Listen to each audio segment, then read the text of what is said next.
lot of this isn't going to make sense to you, and I'm sorry about that. I'm just going to start at the beginning, with the house.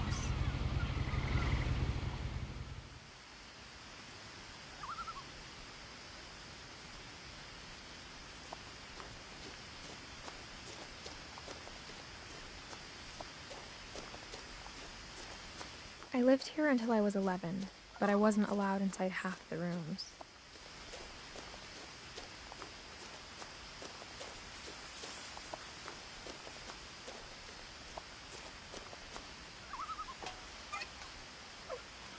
Inside the mailbox were bills from 7 years ago, marked urgent, open immediately.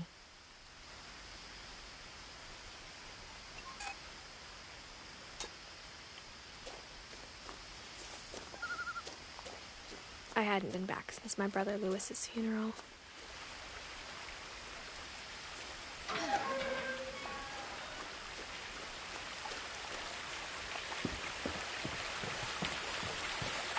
In her will, my mother left me a key, but didn't tell me what it unlocked.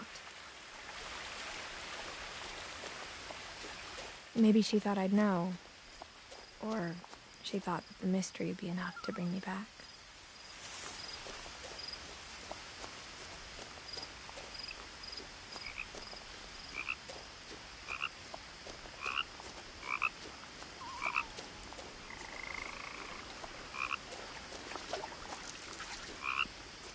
The truth is, even after I inherited the house, I never thought I'd come back to it.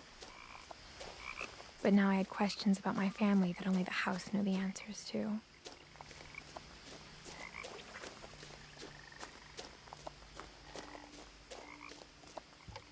The woods around the house have always been uncomfortably silent, as if they're about to say something but never do.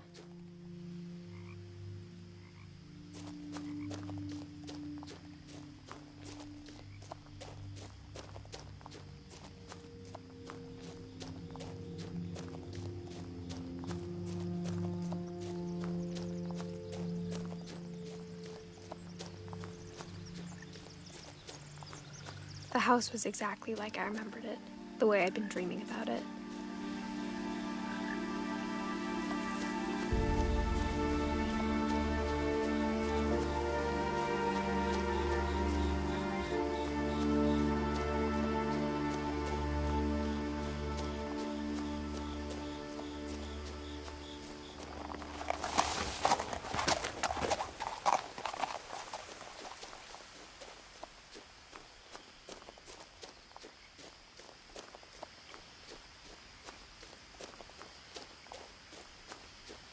No one had driven this way in a long time, but I saw a few hoof prints.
As a child, the house made me uncomfortable in a way I couldn't put into words. Now, as a 17-year-old, I knew exactly what those words were. I was afraid of the house.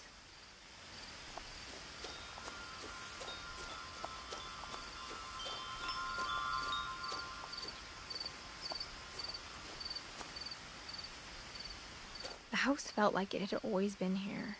Even the swing set was older than my mother.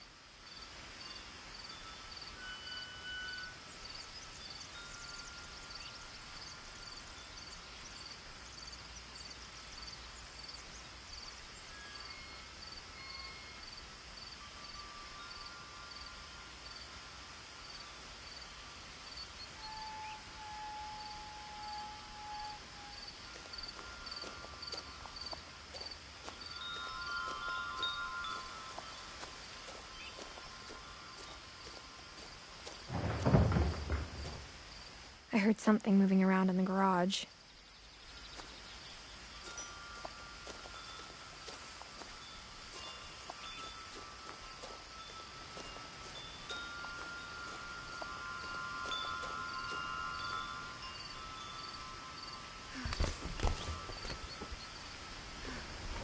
Crawling through the doggy door used to be a lot easier when I was 11.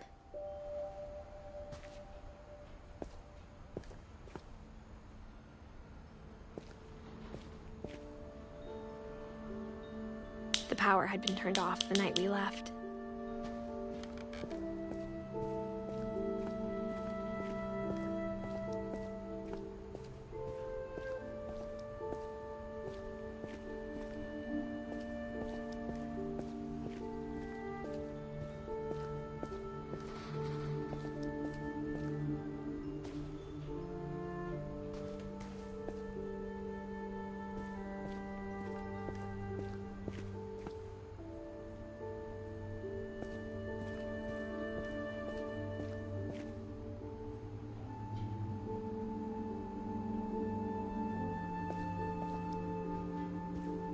For the first time in years,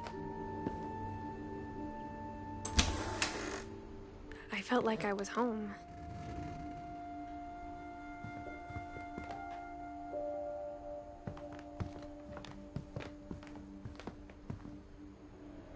But instead of a family, there were just memories of one.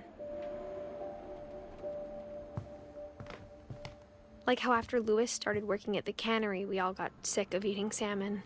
Except our cat, Molly.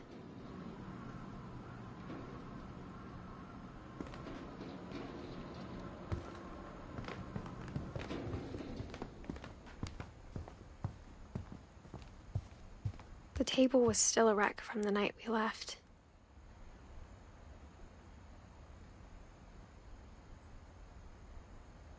It was like a bomb had gone off, killing everyone but sparing the furniture.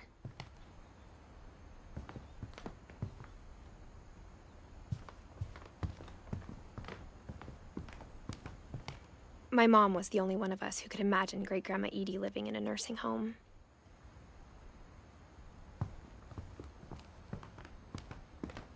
Nothing in the house looked abnormal.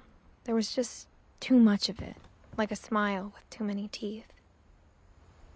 Even the fireplace had a story. Edie told me the bricks came from the original house, after it sank.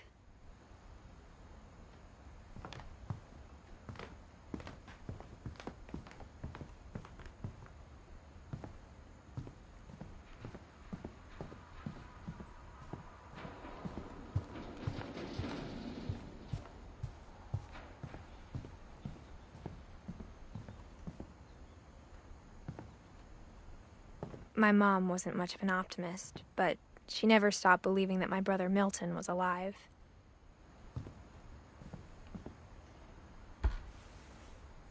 Edie told me once that every Finch who ever lived is buried somewhere in the library.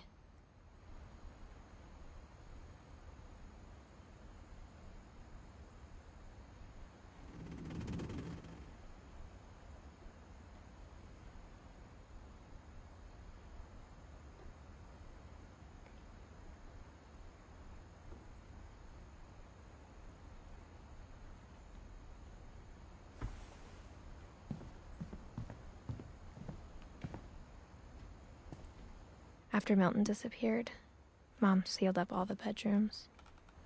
Then Edie retaliated and drilled peepholes.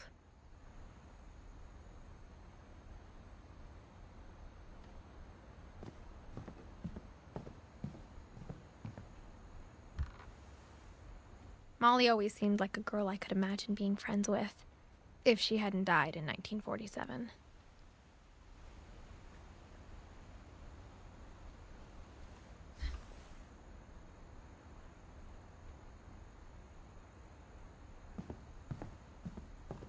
I spent a lot of time playing in Great Uncle Walter's room. Lewis told me there were secret passages, but I never believed him.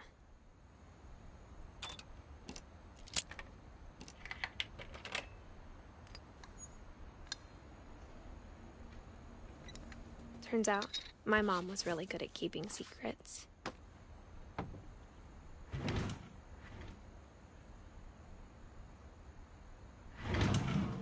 Now it was time to find out what my mom had been afraid of.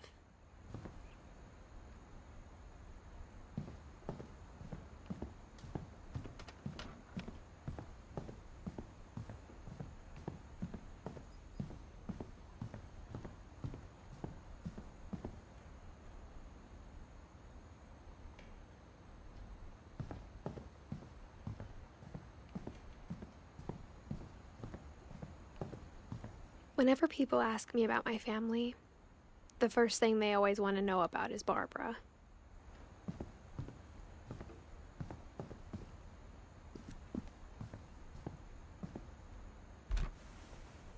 Barbara was a child star for 2 years, until America grew out of it.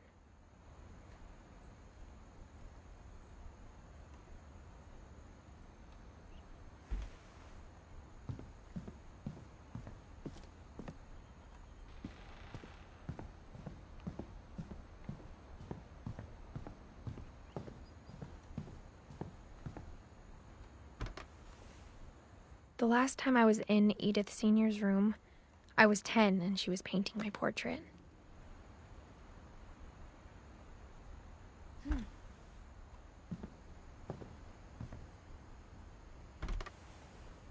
As a kid, I just assumed every house had peepholes and sealed rooms you weren't allowed inside of.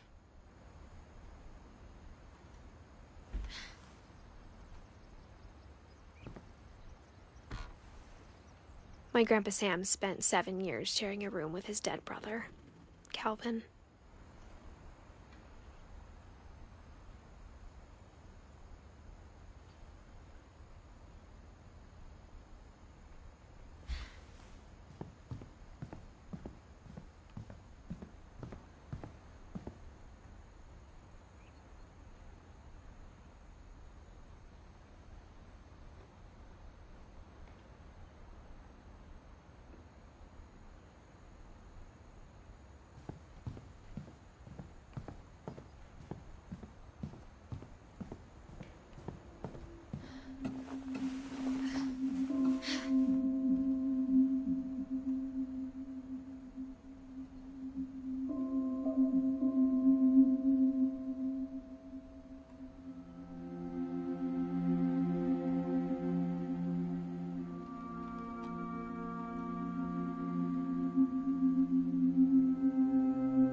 From the paintings on the wall, it was clear my brother Milton had been here before me.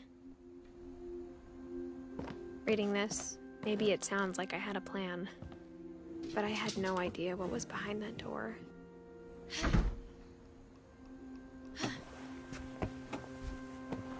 Just like I had no idea where all this was gonna lead. I grew up looking at Molly's room through the peephole.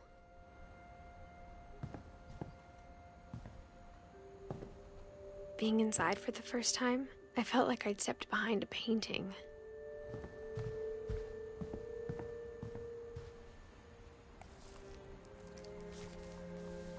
December 13th, 1947. Dear Diary, I'll be gone soon, but I wanted to tell somebody about what's gonna happen. It started when Mom sent me to bed without dinner.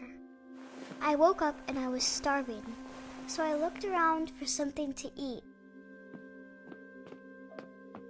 The gerbil food was dry, but I didn't mind it.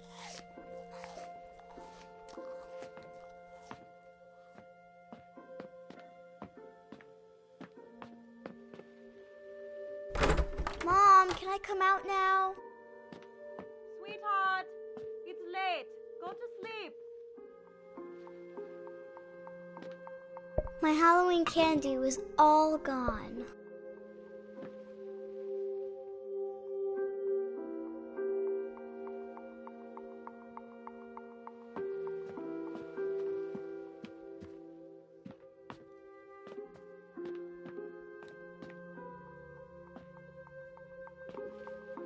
I thought about eating Christopher, but I held back.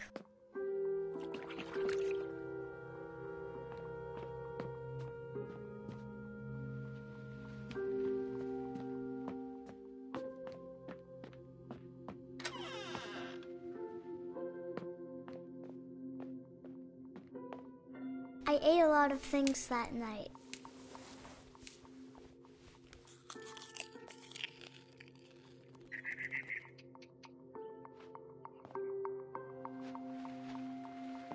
I kept eating and eating.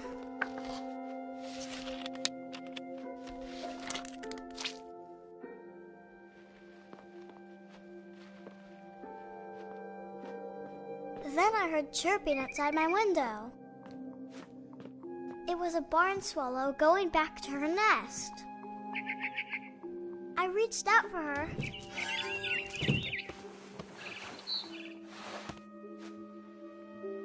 And suddenly,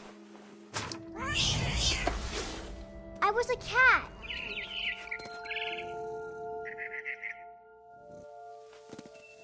I tried to be quiet, but the bird was really scared.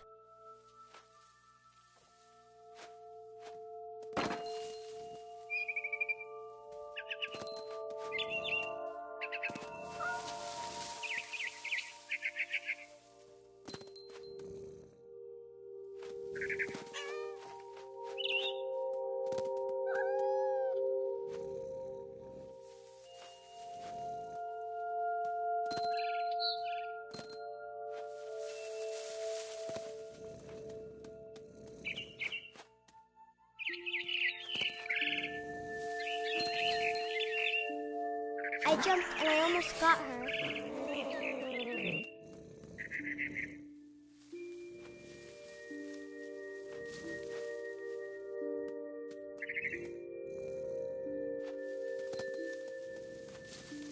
I could tell she was getting really tired. Now I was up in the big tree. I promised Dad I wouldn't climb it anymore. All I cared about was eating that mama bird. I gobbled her up. And suddenly, I was an owl. First, all I heard was the wind. Then I heard little teeth nibbling in the grass.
imagined his face looking up and seeing mine through my talons. I swallowed him up, and I didn't chew one bit. Then I flew off to find something bigger.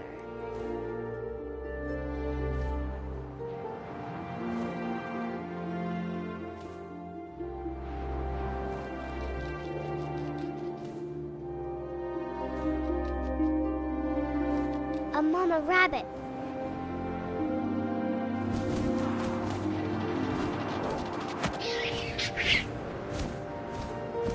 She was almost too big to carry. I started choking, but I couldn't stop eating. And suddenly, I was a shark.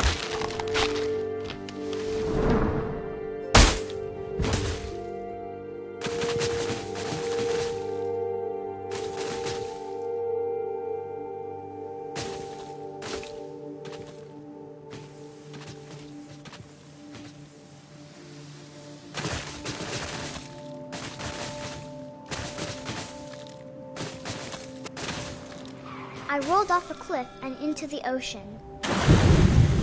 Now, I was hungrier than ever.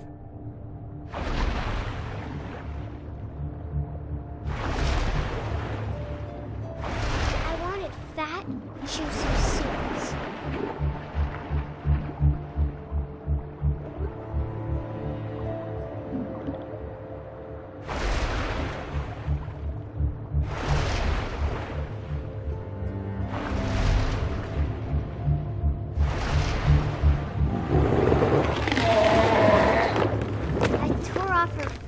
And it tasted really good.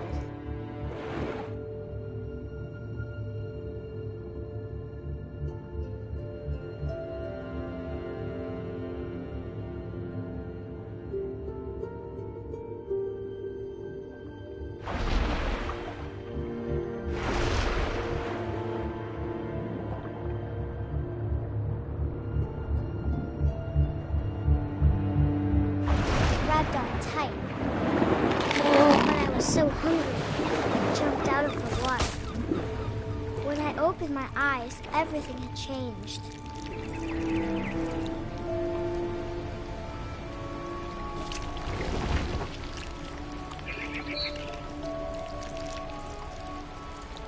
Now I was a monster, and I smelled people everywhere.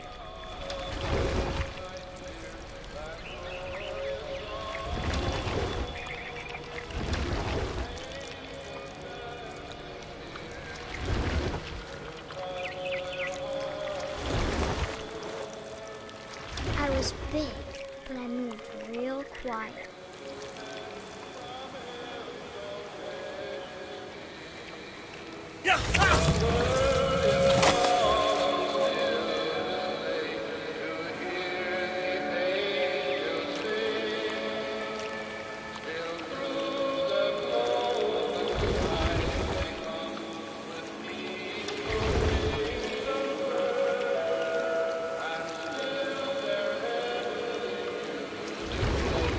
I wanted to stop, but also I didn't.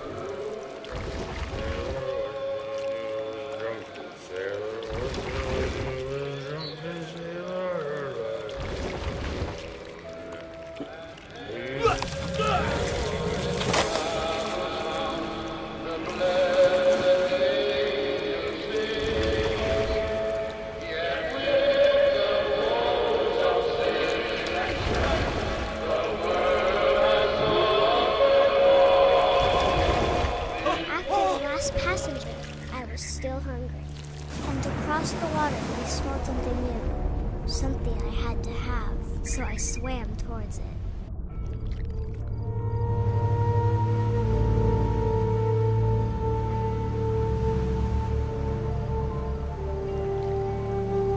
I slithered onto the sand, and the good smell went into an old pipe.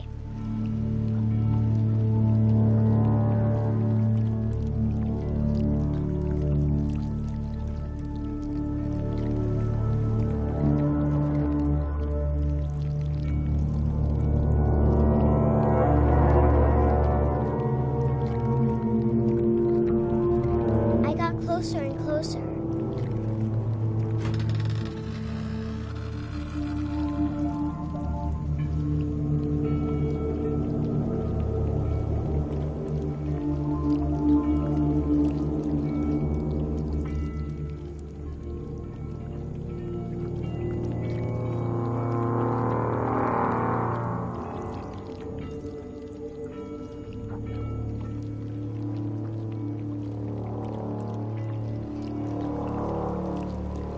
all my stomach started growling.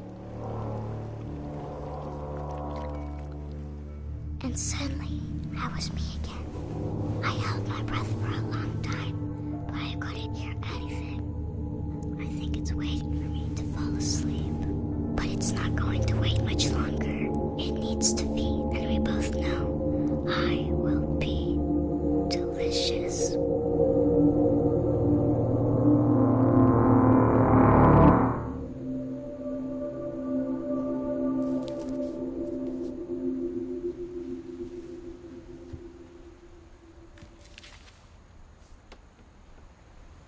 I'm not sure if I believed all of that, but I'm sure Edie would have.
This will be obvious later, but my mom never told me any of these stories.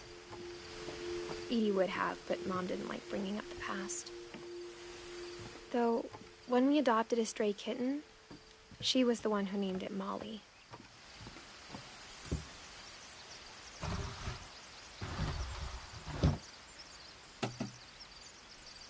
I spent a lot of time in Great-Grandma Edie's room.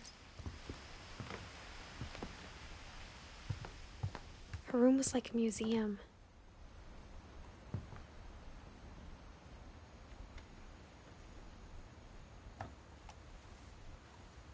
For 500 years, the Finches have been famous throughout Norway for their fortune and misfortune. Odin Finch buries the latest victims of the family curse, his wife Ingeborg and their newborn son, Johan. On January 7th, 1937, he set sail with his family and his house, hoping to leave the curse behind. But 40-foot waves off the coast of Washington send the house and Odin to the bottom of the sea. Odin's daughter Edie, with husband Sven and baby Molly, step ashore on their new home, Orcas Island. Odin Finch is the first to be buried in the new family cemetery. His daughter Edie is already dreaming of a new Finch house.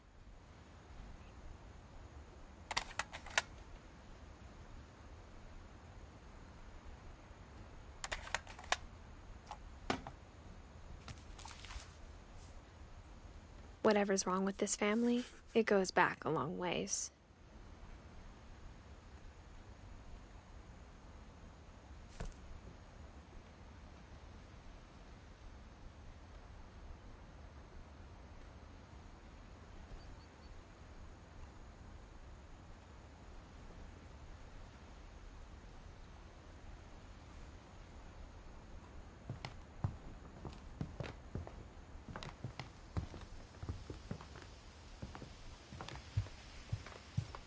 When Edie told people Sven was killed by a dragon, she could also have said he was building a dragon-shaped slide that collapsed. Even in her 90s, sometimes Edie seemed a lot younger than my mother. The only trace Grandpa Sam's first wife Kay left on the house was the pink bathroom. It was a pretty big trace.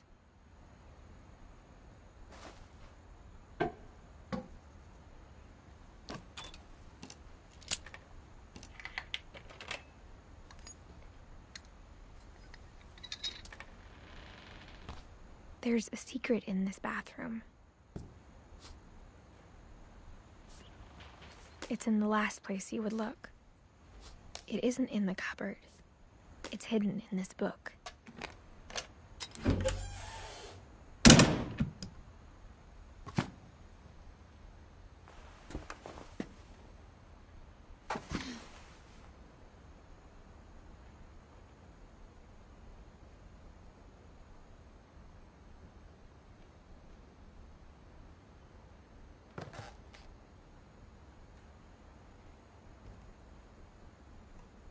Sven gave Sam an old camera he'd refurbished.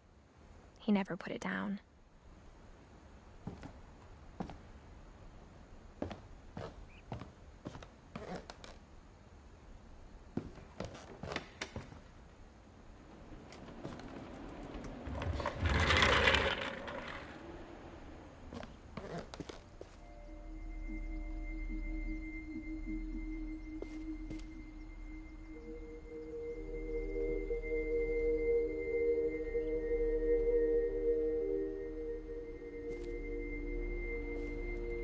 I knew Grandpa Sam had a twin, and that he never talked about him.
I guess my grandpa didn't like history any more than my mom did.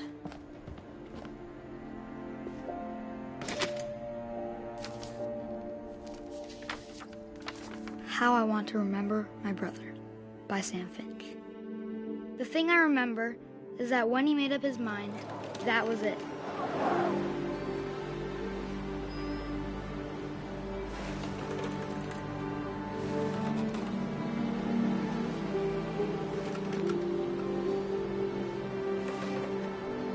My brother said he'd die before he ate another mushroom, and he did.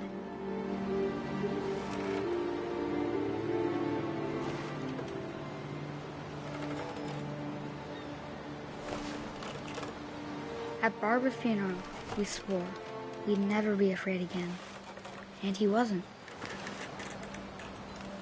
I think Calvin always wanted to fly.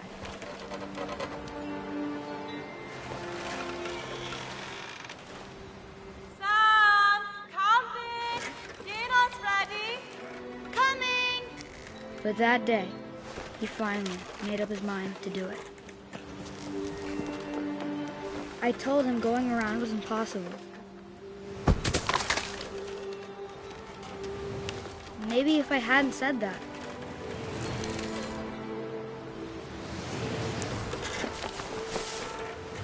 Calvin, I'm not gonna tell you again. Maybe if the wind hadn't picked up, then maybe he'd still be here. But I doubt it.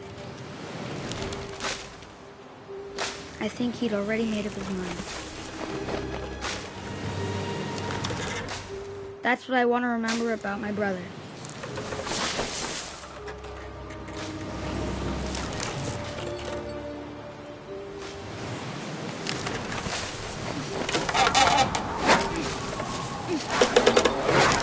The day he made up his mind to fly. And he did.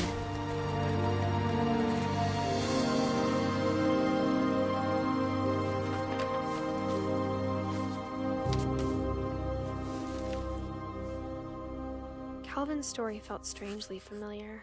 When I was younger, I remember trying to do the exact same thing.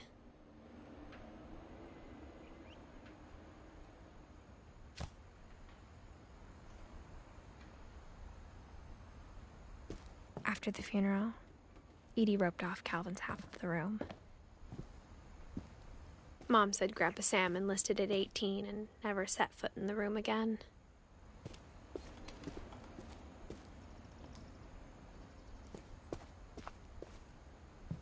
The passages were a pretty tight fit.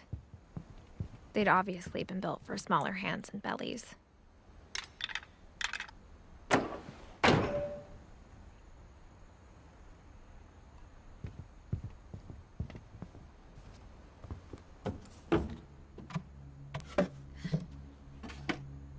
Growing up, I always thought of Barbara as a child star.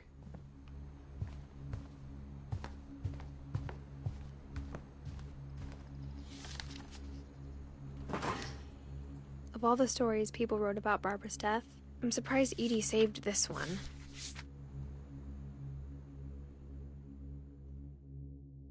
Old Jack here with another ghastly tale inspired by America's most unfortunate family. I'm calling it The Surprise Ending of Barbara Finch. As a child star, Barbara was famous for her scream. Now at 16, she was all washed up. A has-been.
But in a lucky break, she'd been asked to perform her signature scream at a local convention for monster movie fans.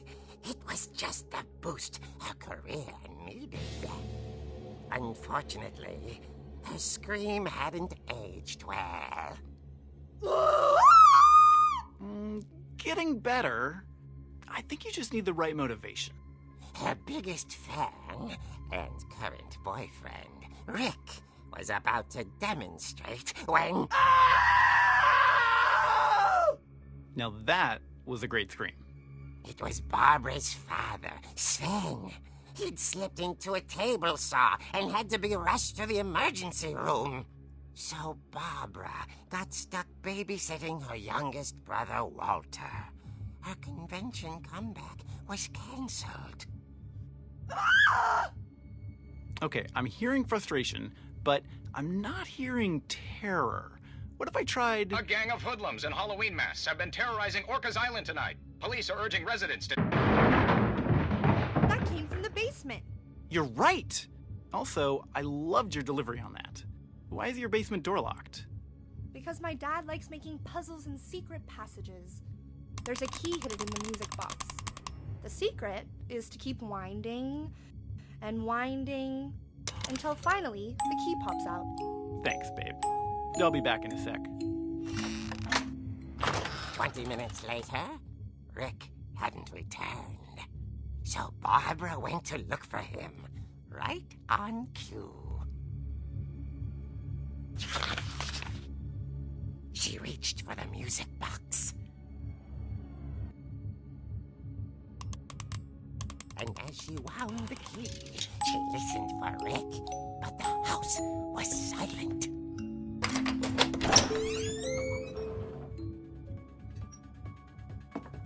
Rick?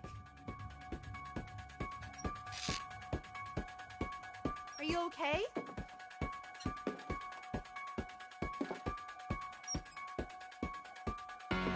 She found Rick's crutch and imagined the worst.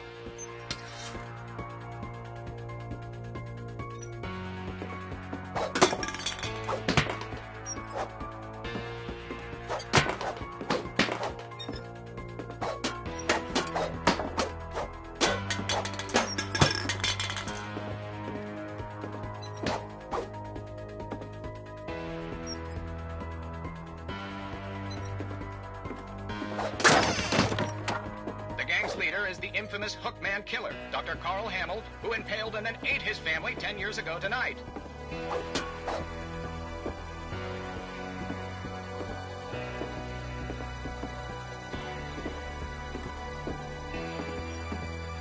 The old fridge rattled and grew still. Oh dear! Oh! Rick?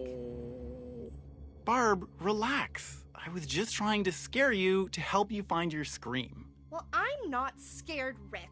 I'm furious. Then act furious. All I'm getting from you now is that you're hurt and confused and you're... She threw him out, but she kept a little something to remember him by. Barb, have you seen my other crutch?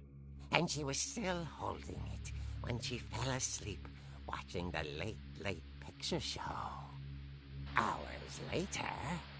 Barbara! Walter, what's going on up there? Ah! Okay, I'm coming up, but if this is a trick, you're dead, Walter.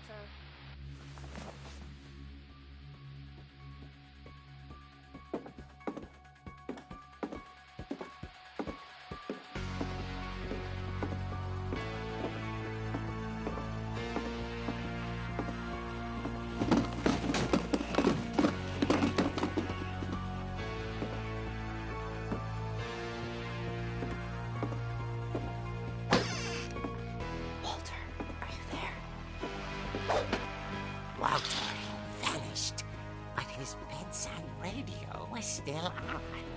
Orcas Island police describe the man as 6 feet tall, with a steel hook for a hand. Residents are urged to lock all doors and windows and notify the police of any suspicious activity. Barbara turned, saw the hook man, and... speechless. He was quite smashing.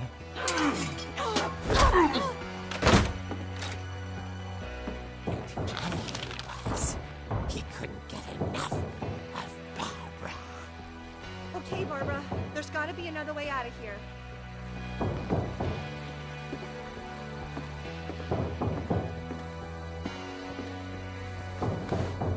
That night, she played her part beautifully.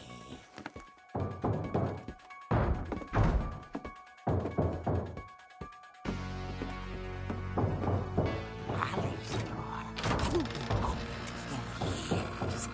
The hinges groaned.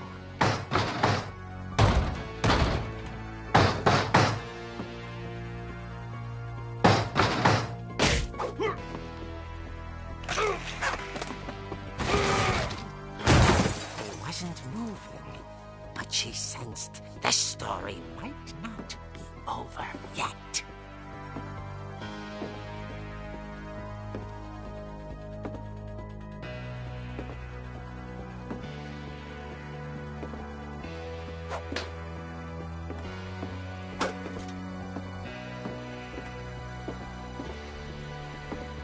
The hookman had vanished. She listened for his breathing, but all she heard was...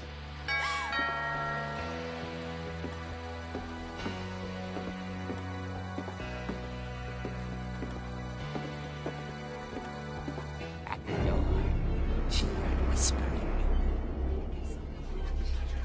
It was coming from inside the house.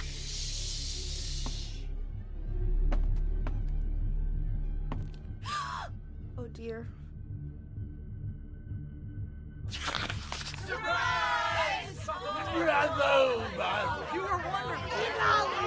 The monsters had come to surprise her.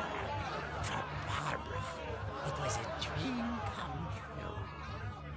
Then she saw what kind of monsters they were, and she realized what was about to happen. She was going to be famous. And with her final breath, Barbara Finch gave the performance of her life.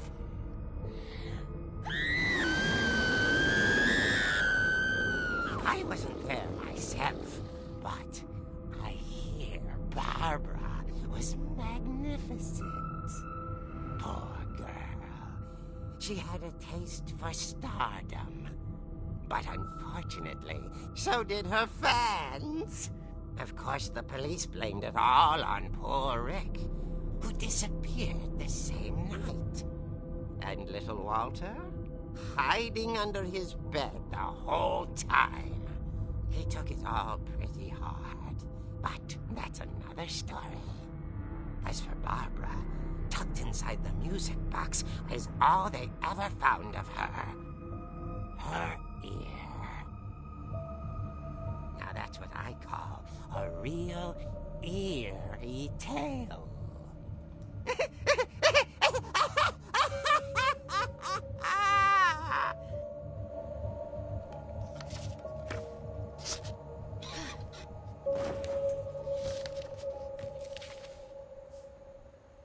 Edie told me all Barbara wanted was to be remembered, as absurd as that comic was. Maybe what Edie saw was a happy ending.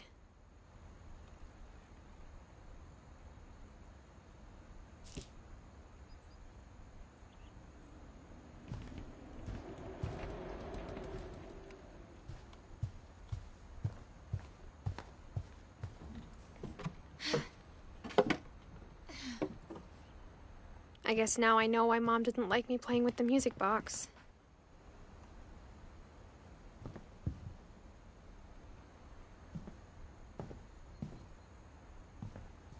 Edie's father, Odin, built the original house.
Mom must have locked the third floor stairs on the night we left.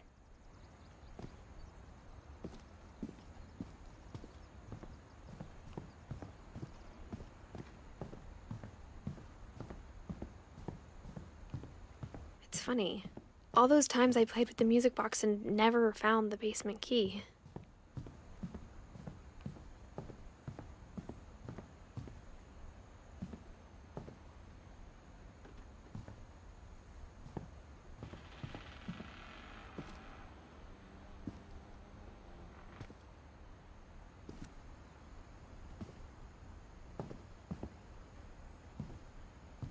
A lot of things got left behind in the whirlwind of that last night.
Mom said the basement was off limits, unless I wanted another tetanus shot.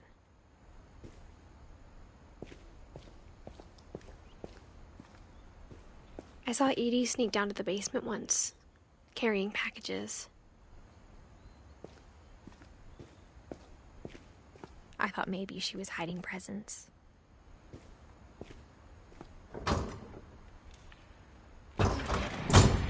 It turned out she was hiding a lot more than that.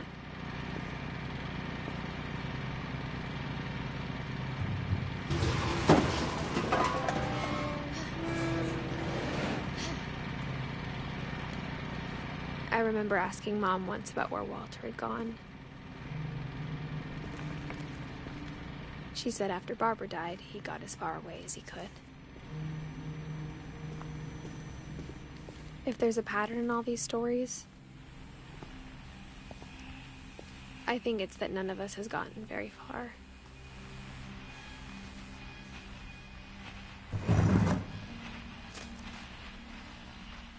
Goodbye, everyone. I can't believe I've been down here for 30 years. On that first day, after the shaking started, I didn't think I'd survive a week.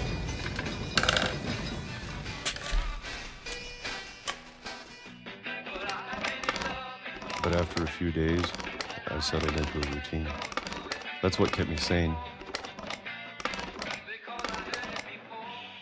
Having a schedule, living for today. I always expected to be dead tomorrow. But if you wait long enough, you get used to anything.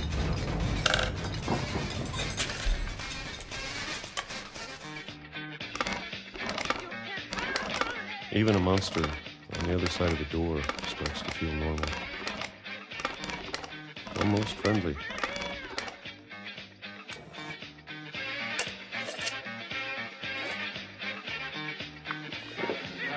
And then one day, everything just stopped. Whatever that thing was, it was gone. Maybe it got tired of waiting. Or maybe I just got tired of being afraid.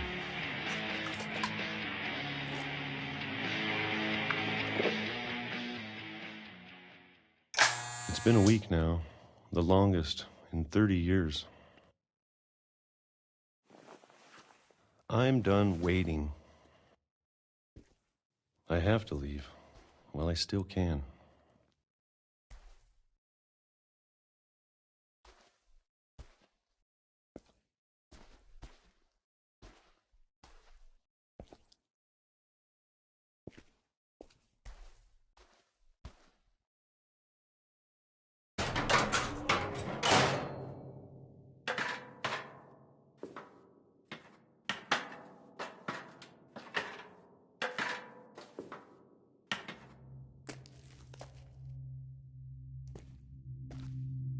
I know it's out there, somewhere.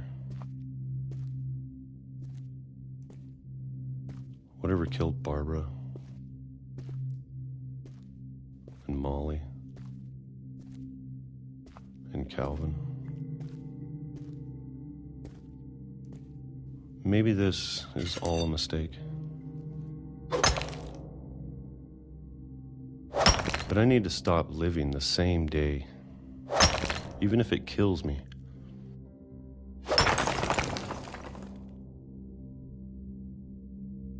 Whatever's out there, I want you to know I'm ready for it. I'm going to appreciate all of it, especially the food. I don't mind if I only have a year left, or a month, or a single week.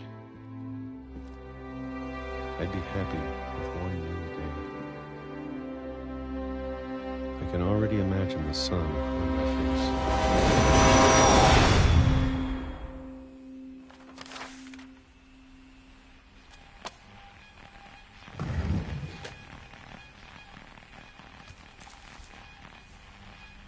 Walter died when I was 6. I can't believe my mom never told me he was down here.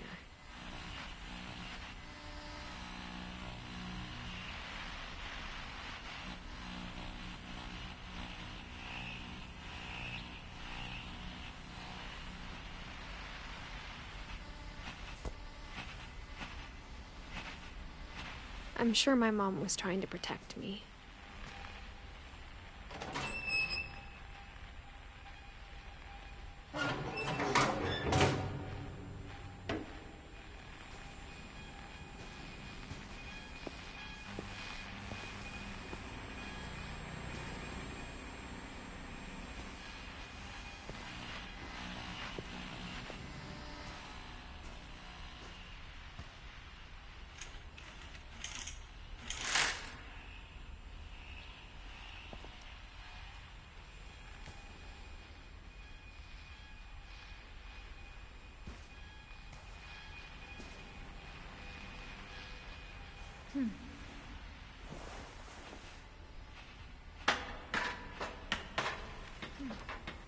Maybe she was afraid I'd end up like Walter. But if she never told me about an uncle under the house, I can only imagine what else she was hiding. I don't want to make the same mistakes she made.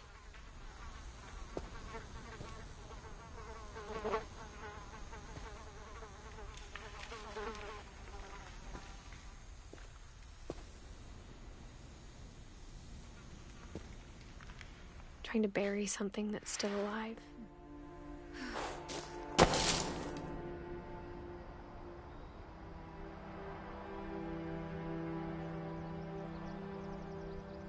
Now that there's only one of us left, or maybe 2, I thought it was time I heard the stories for myself and found out what happened to everyone else. But now I'm worried the stories themselves might be the problem. Maybe we believed so much in a family curse, we made it real.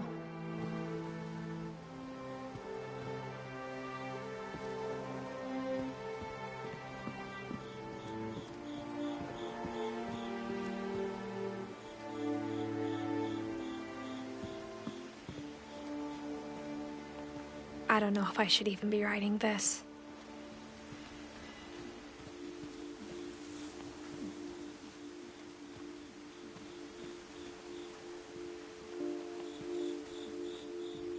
Maybe it'd be better if all this just died with me.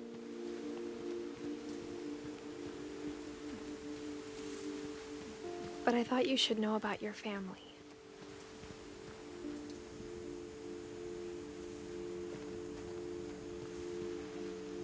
And the history you're a part of.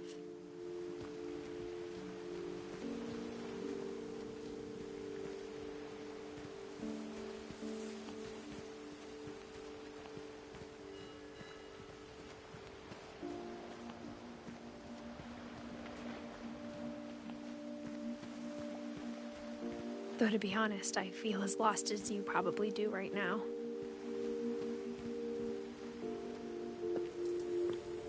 I think the people in these stories believed them, for what that's worth.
And when you look at the house, that history of imagination and stubbornness and madness, any of it seems possible.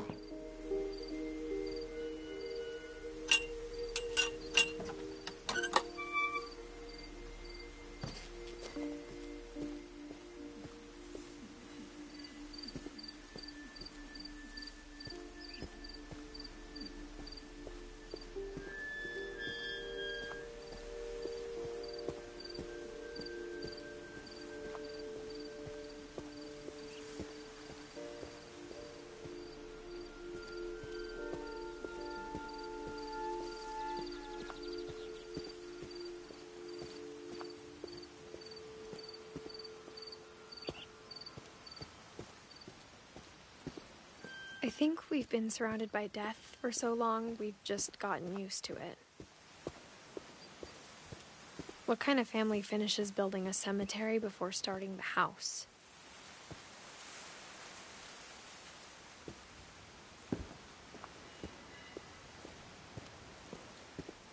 It's embarrassing for me to admit this, but the pet cemetery made me more uncomfortable than the human one. 3 of the gerbils were mine, and 2 had been my fault.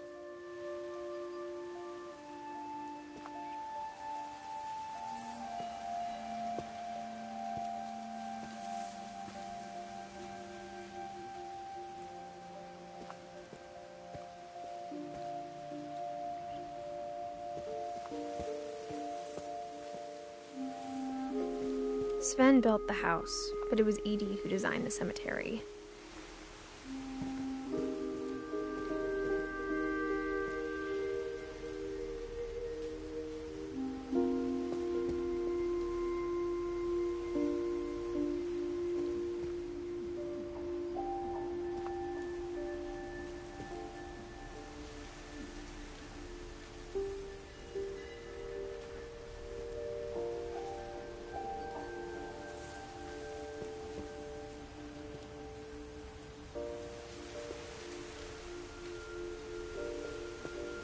I'm sure Odin's monument had been Edie's idea. My mom was always trying to move on, but for Edie, the past never went away.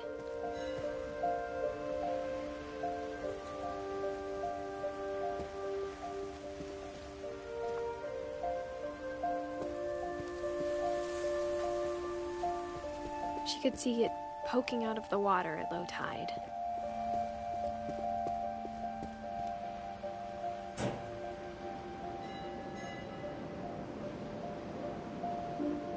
Edie said she dreamed about the old house every night.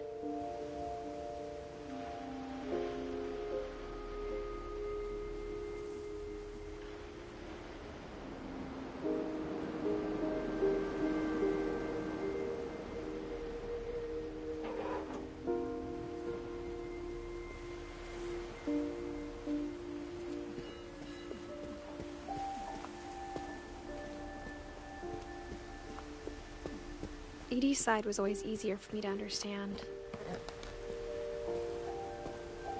But the older I get, the more I can see where my mom was coming from. Her dad had been pretty strict, but it wasn't enough to save her brothers. She was just trying to do better.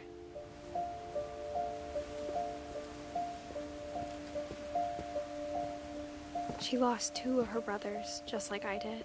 I get why she tried so hard to protect us. We never found Milton's body, so my mom insisted we were putting up a monument, not a tombstone.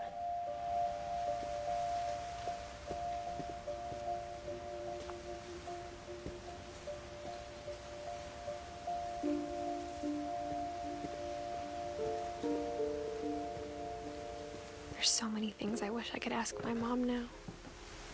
Part of me thinks this is what she wanted all along. For me to come back someday and find everything out for myself.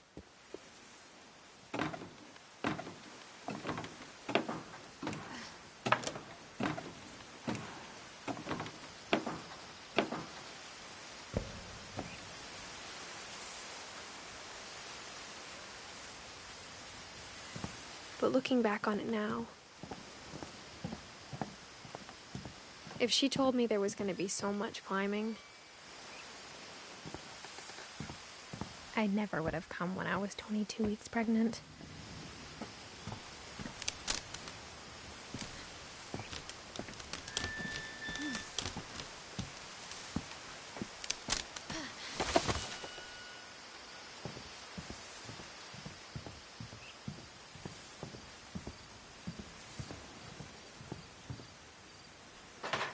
I never met Grandpa Sam, but I think he and my mom had a lot in common.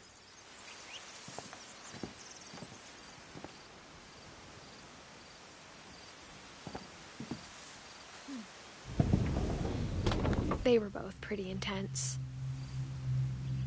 Sam spent his life shooting photos, but Mom said he got nervous being in front of the camera. I guess we're all afraid of something.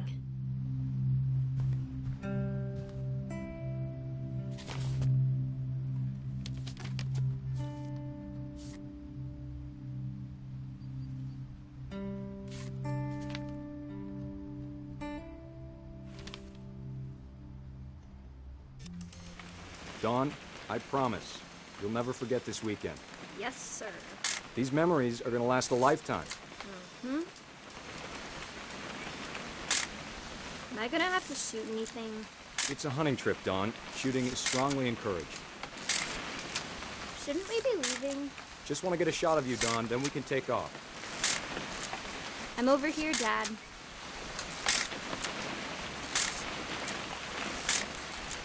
Just need to get a shot of you, Dawn, then we can hit the road. What? Perfect. It's gonna rain the whole weekend, isn't it? I will never forget this weekend, Dad. That's the spirit. Please just take the damn picture. Hey, smile, Dawn.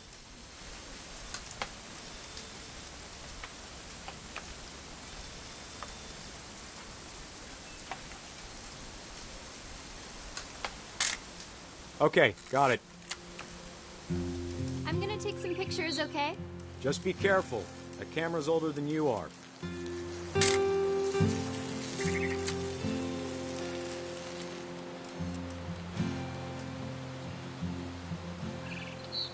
You're right, Dad. It's starting to clear up. Still freezing, though. Definitely should not have drunk all that coffee. Hey! That's a keeper. I'm just saying, I'm not always gonna be here, Dawn. You'll need to remember this stuff if you want to survive. I'll be fine, Dad. You know who else thought he was gonna be fine? Some guy who died. Dawn, I'm being serious. I know, Dad. You're always serious. Doesn't being out here make you want to chill out? Well, to tell you the truth, I haven't been out here in 20 years.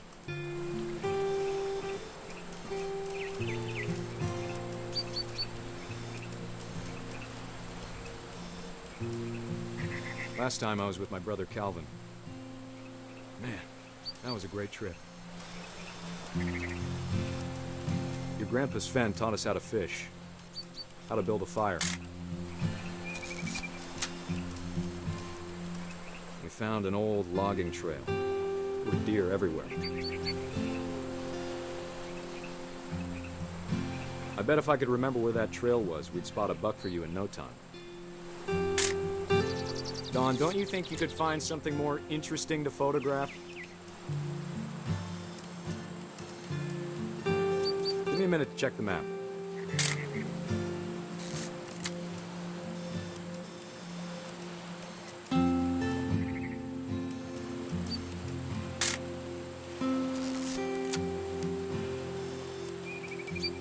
Let's see.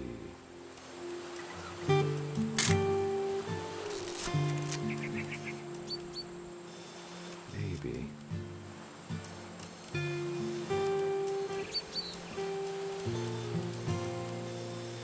Or was it? It could have been.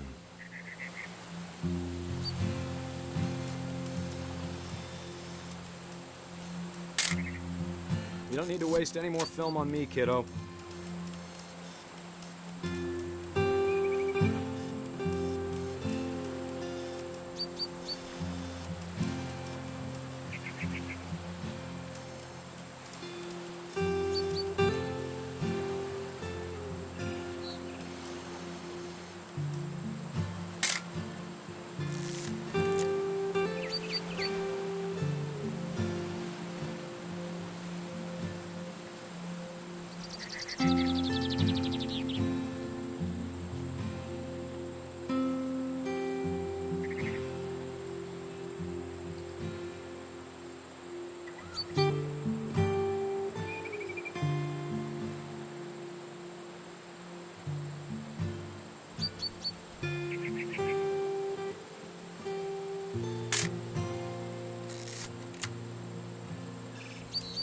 Dad!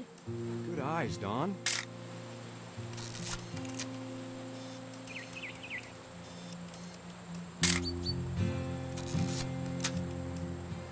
Before you take the shot, let me get a picture of you.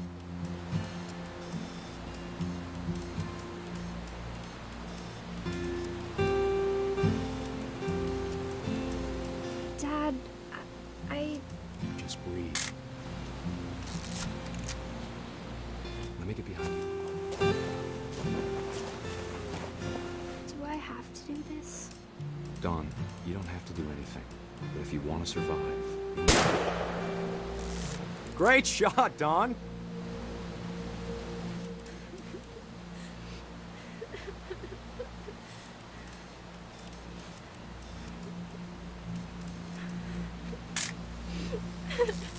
I'm proud of you, Dawn. Always remember that, okay?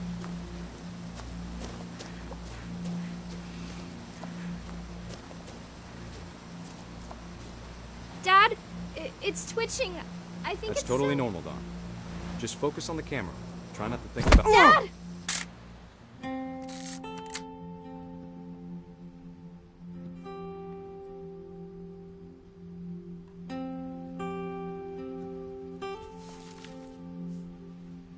Of all these stories, that's the one I wish most that my mom had told me.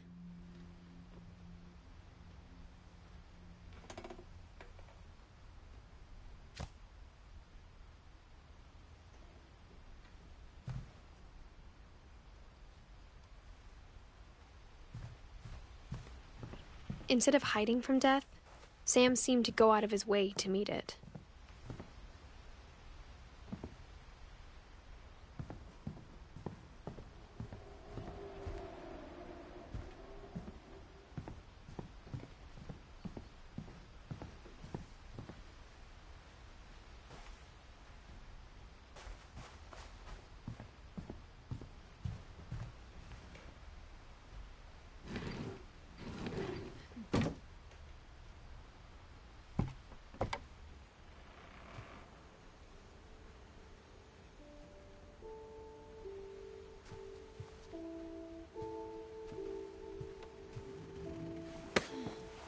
After Sam died, my mom and Edie got really close.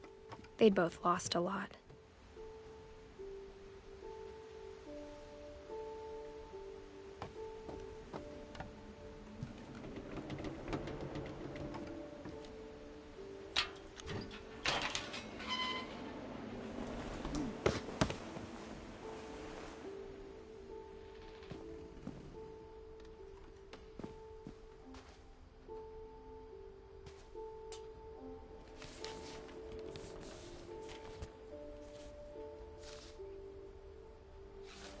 Dear Kay, do you remember the way Gregory used to laugh when he thought he was alone?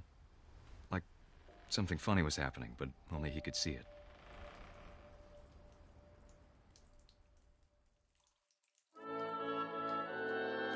I think he saw things the rest of us don't.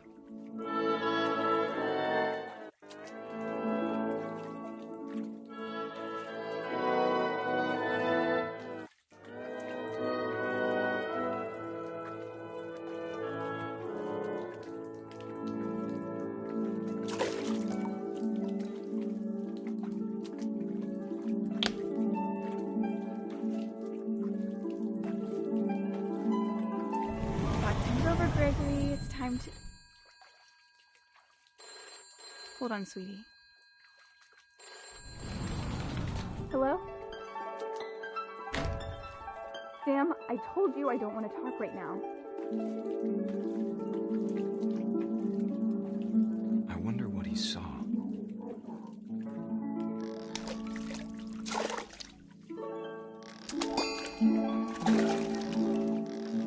What his world was like.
Good luck, Kay. Love, Sam.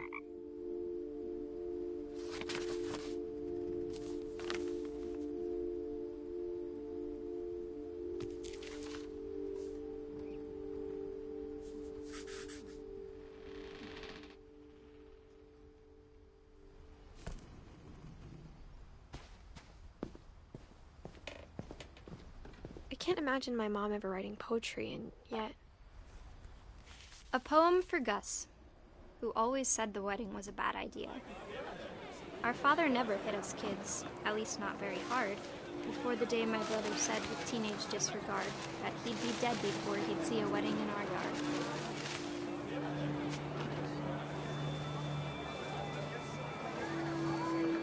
My father made him come, of course, but Gus stood far apart, just flew his kite and bottled up the storm inside his heart.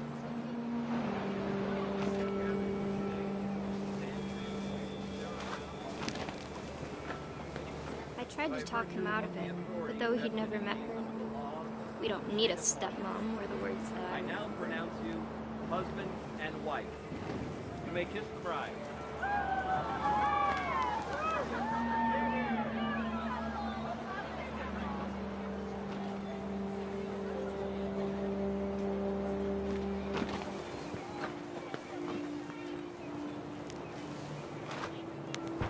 When the time for photos came, Dad ordered him to come here.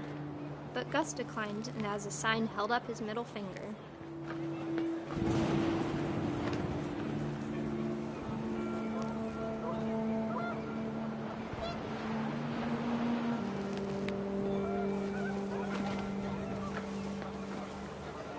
The wind picked up, and panicked geese appeared and quickly went. But all the humans did that day was go inside the tent.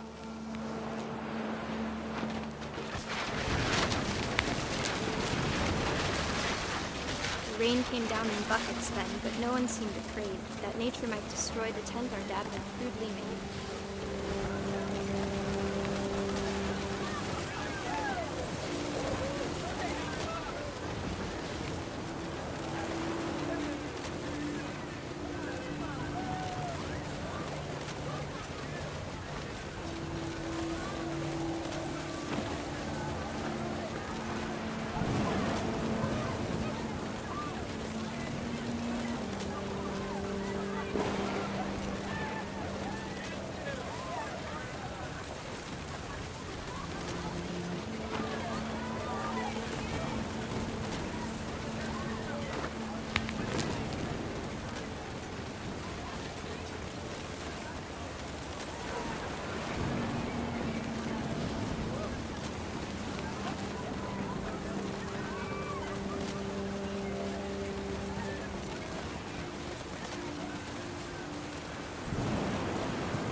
Thunder sounded much too close and full of angry power.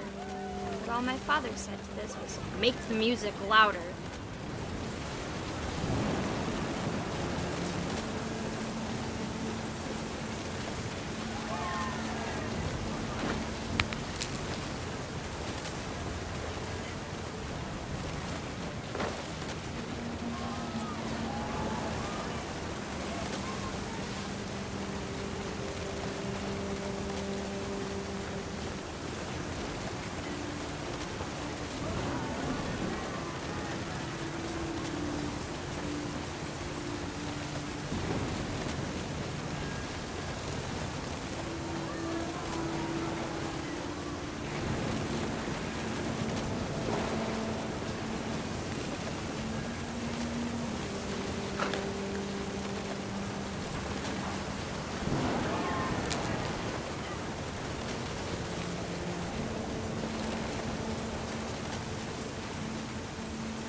wish that I could truly say I thought about you on that day. Out there on the beach alone, just you, the wind, the sea, and foam. But I didn't, until we found you.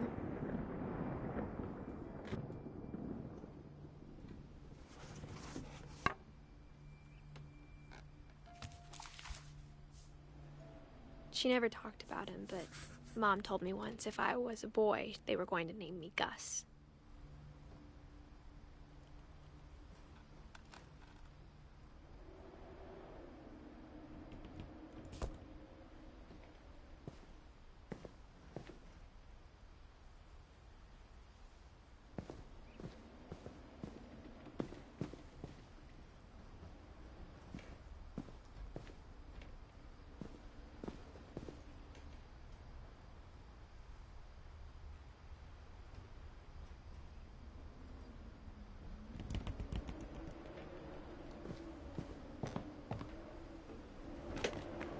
My mom moved up to the loft after her brothers died.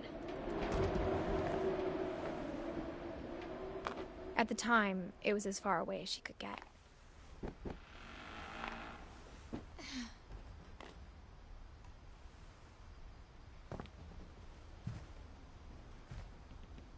Religion was another thing my mom never talked about, but I think it helped her a lot after her dad died.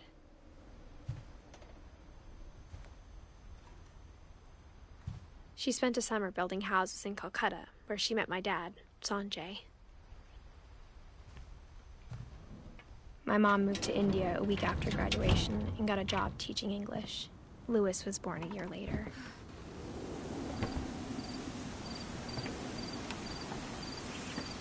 When my dad died, I don't think Mom knew where else to go. I'm sure Edie was happy to have her back. And to see kids in the house again.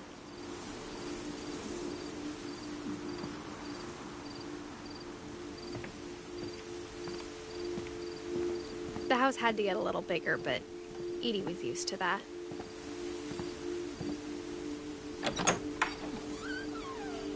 And for a while, things were good. Almost normal.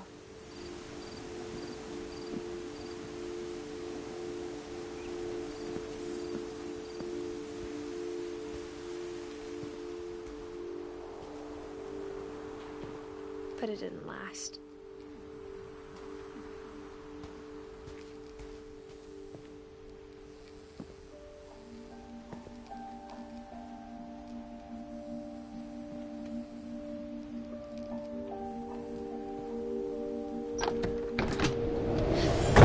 The beginning of the end was Milton's 10th birthday, when Edie gave him a castle.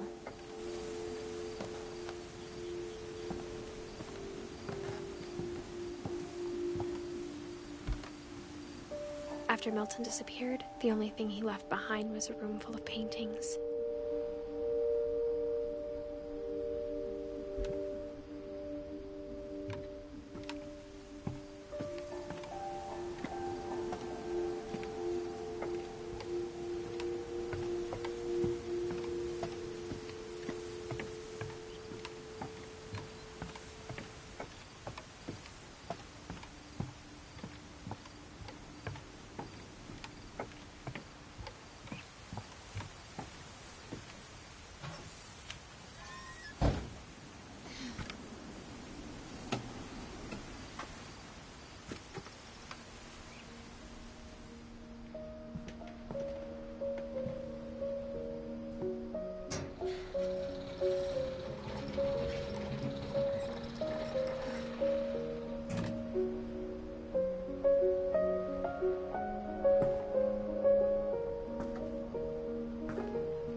Milton Finch in The Magic Paintbrush.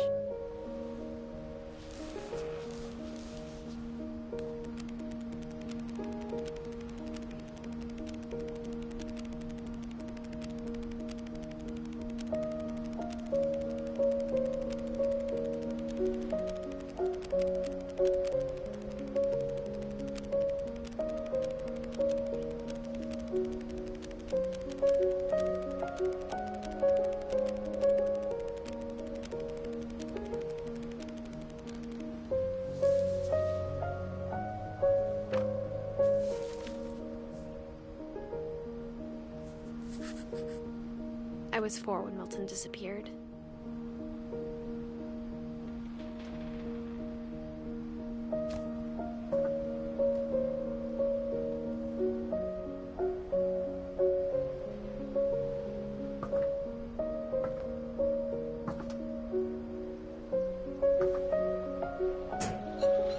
Mom spent months searching for my brother. Then she sealed the doors.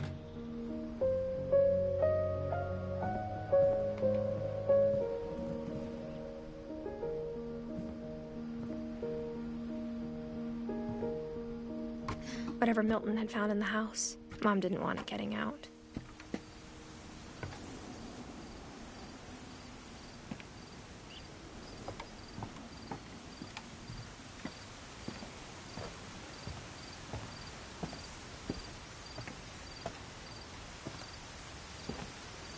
Mom definitely blamed Edie, but I think Louis blamed himself.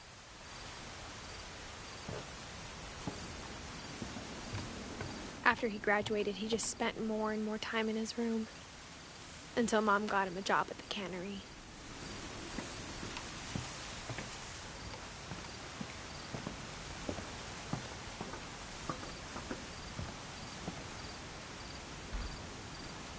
Everyone always told me to stay out of Louis's room, except Louis.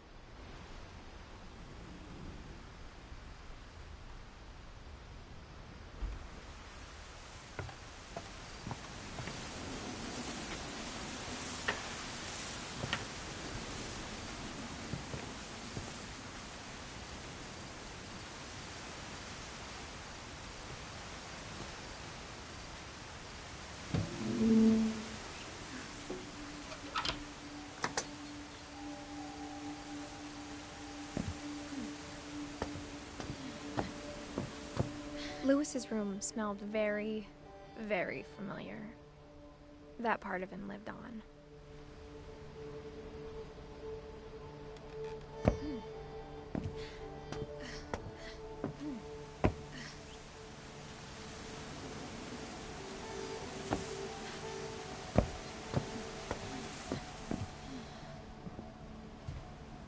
Louis and I spent a lot of time playing games together, but he was surprisingly bad at them.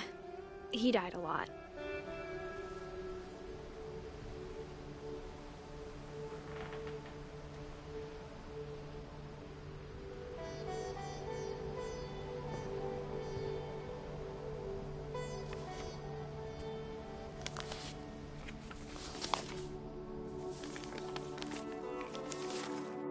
Dear Mrs. Finch, as Louis's psychiatrist, I can understand your desire for an explanation. As I see it, the trouble began in January, shortly after we convinced your son to seek treatment for substance abuse. Newly sober, I believe Louis first noticed the monotony of his daily life.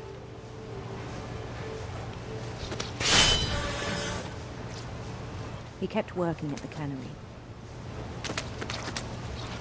but he withdrew part of himself. In our sessions, I saw the same behavior. His mind began to wander.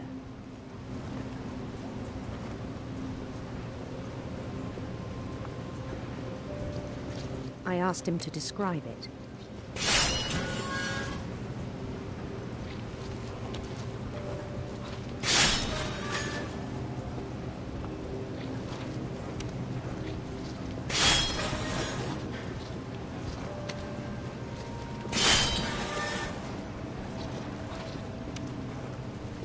He said he started small, imagining a labyrinth.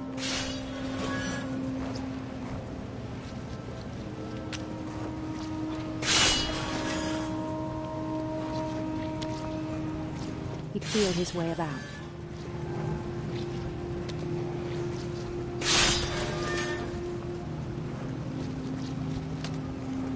Then something moved. Bats.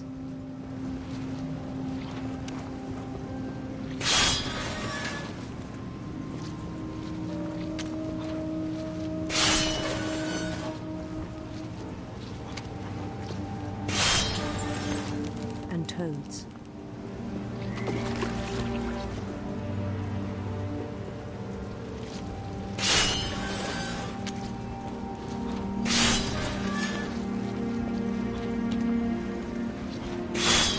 things that have not names.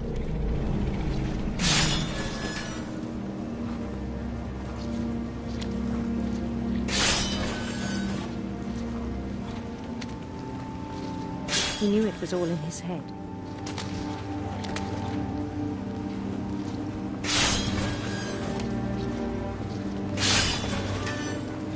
But he took it very seriously. I had hoped he'd find himself.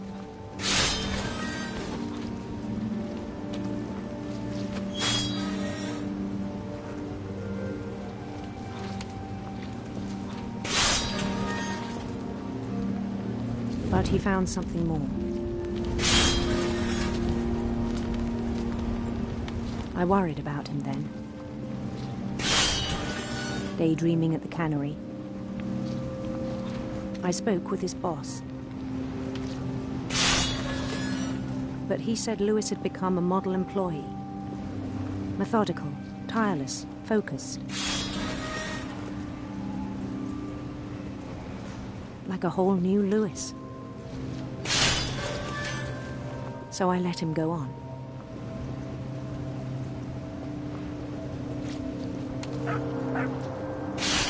I even encouraged him. It seemed very promising at first. He told me he'd made a new friend.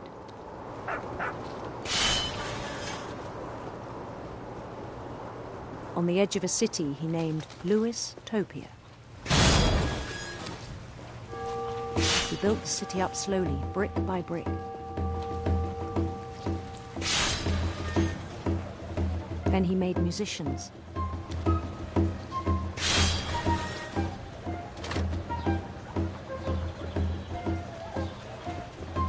And songs for them to play.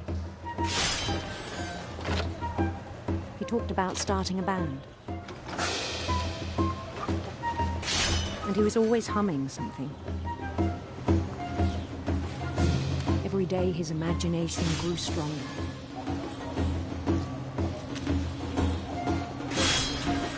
He no longer spoke at the cannery. But his chopping was as reliable as ever.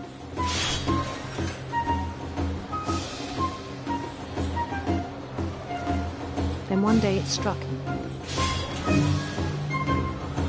that all the cheering crowds, even the stones under his feet, were all in his imagination, so he could do whatever he wished.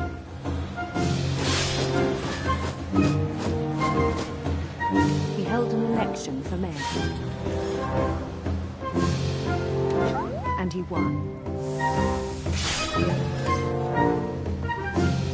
They begged him to stay, but his mind was already wandering. It became a game for him.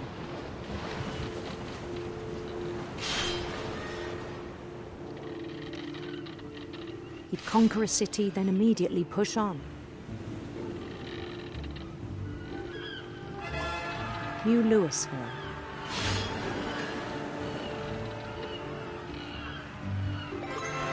St. Louis. He started drifting away from our reality.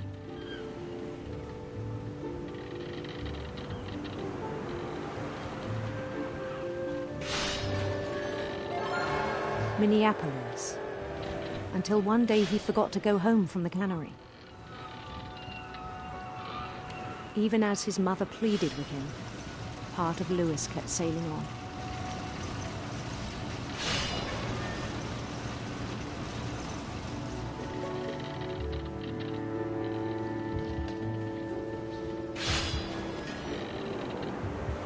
In Lewisburg, he heard rumors of a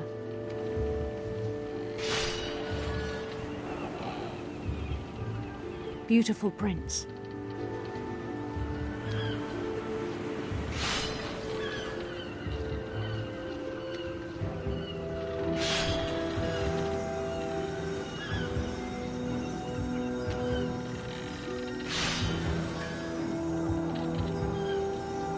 The prince was on his own quest for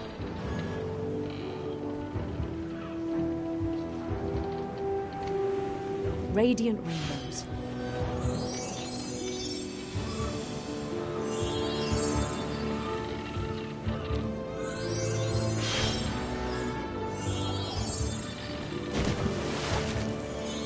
followed the sound of his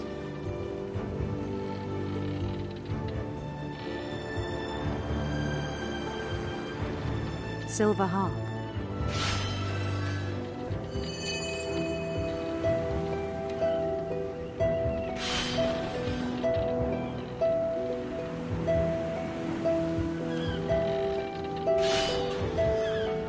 His chase led him to a golden palace east of the sun and west of the moon. Even then, his logic remained sound. He knew the world was all in his imagination.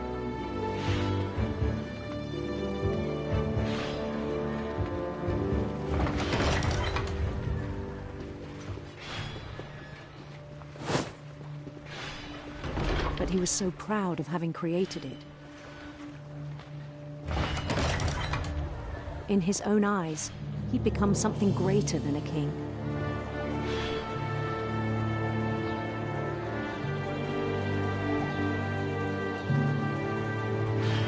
For someone who'd never known success in the real world, I think it was overwhelming. And then it struck him that the real Lewis was not the one chopping salmon, but the one climbing the steps of a golden palace.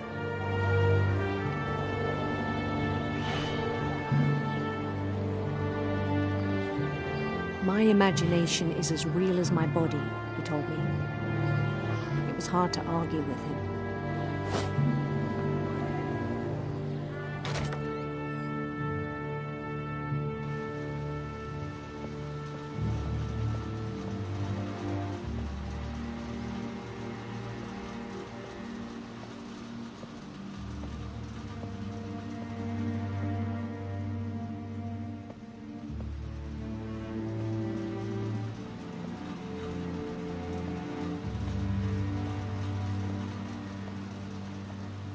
Began to forget the world we know.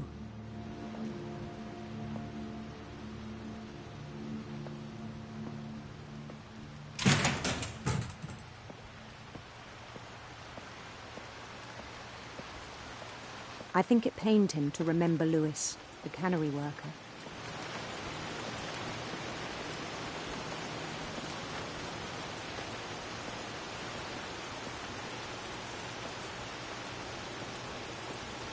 He began to despise the man with a royal contempt.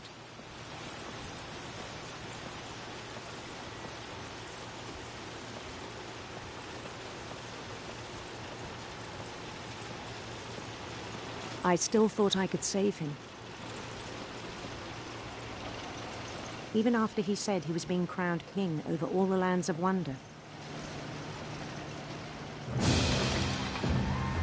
The palace would be packed with his companions.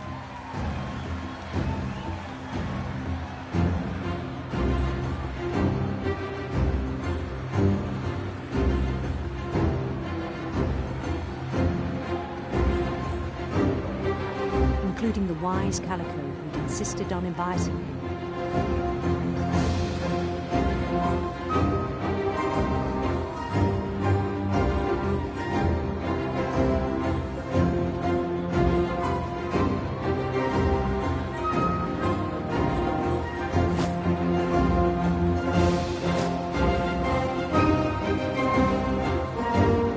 His prince waiting, holding his crown.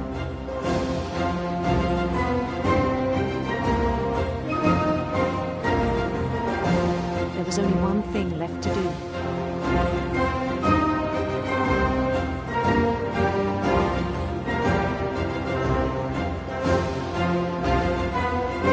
Bend down his head.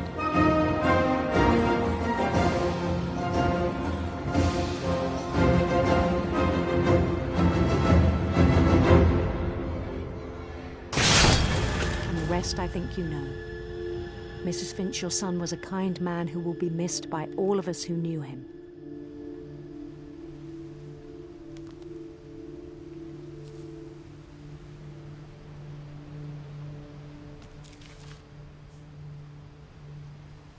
My brother was really cool. I wish you could have met him.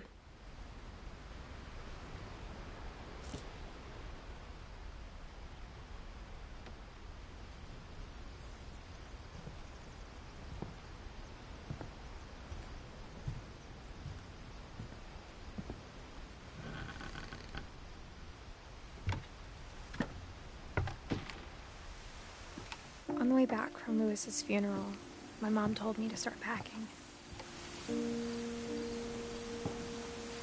She waited until the day before we left to tell Edie. I'm not sure if she wanted to make it easier or harder.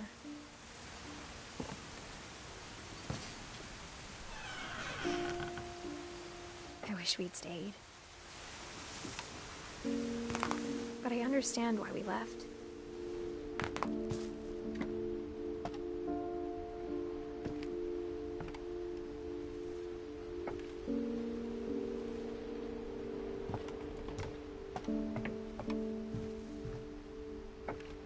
My mom ended up leaving everything behind.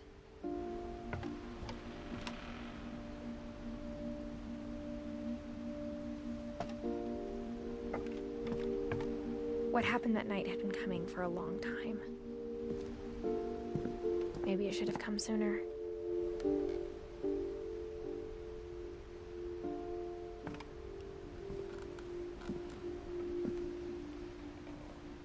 But it had to end one way or another. All that's left now is to tell you about that last night.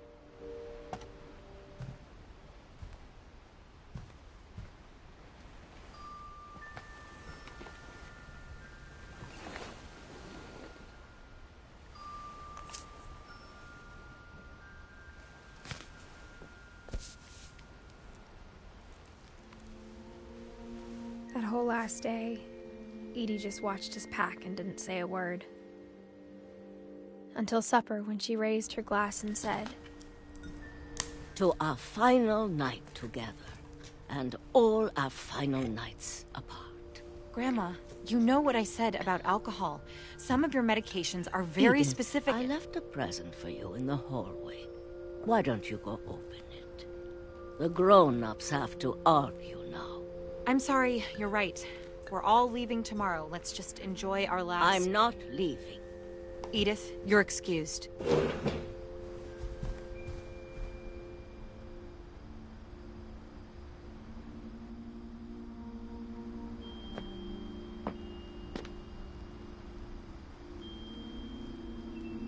The power had been shut off that morning, but Edie always had plenty of candles. When my mom sealed the library, I don't think she knew about the other entrance. Or that Edie had a key to it.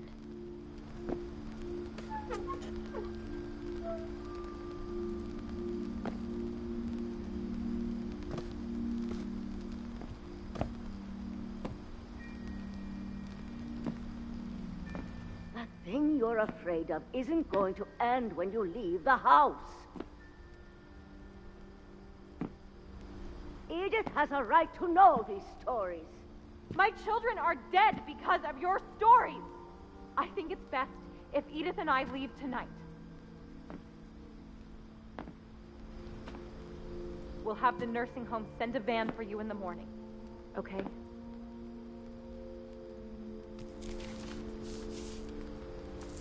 Dear Edith, there's so many stories I wish I could tell you, but there's only time for one. This is about what happened on the night you were born. That night, the tide went way, way out.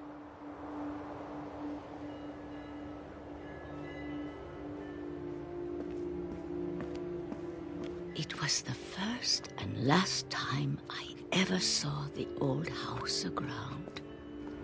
There'd been an earthquake out in the middle of the ocean.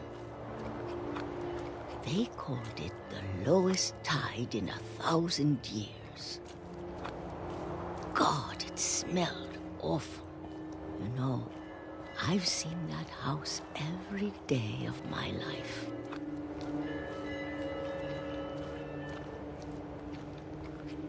But I never thought I'd go back to it.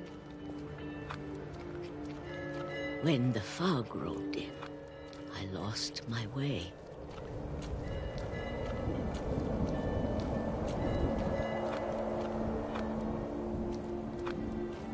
I got turned around.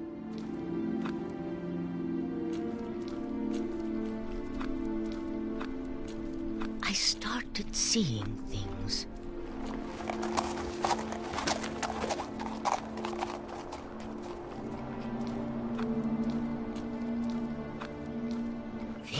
forgotten had ever existed.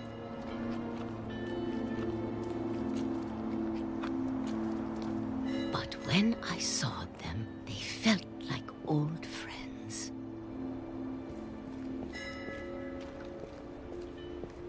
That night, a lot of things came back to me. Or maybe I came back to them.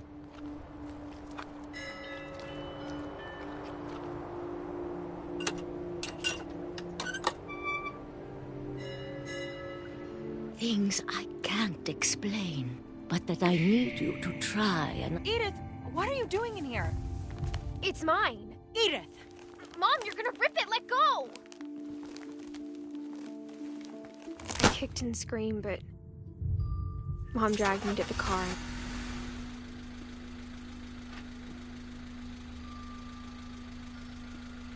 I never saw Great-Grandma Edie again. The next morning, the van came to pick her up, but she was already gone. After that, we moved around a lot.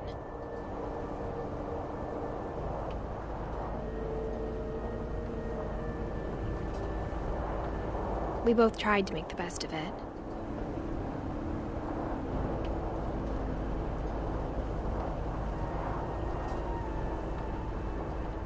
A few years went by.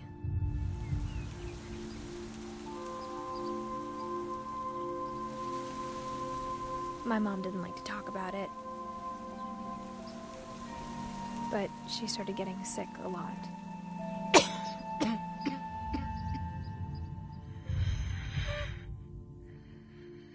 She got better for a while, and then she didn't. And then I was alone. The last Finch left alive.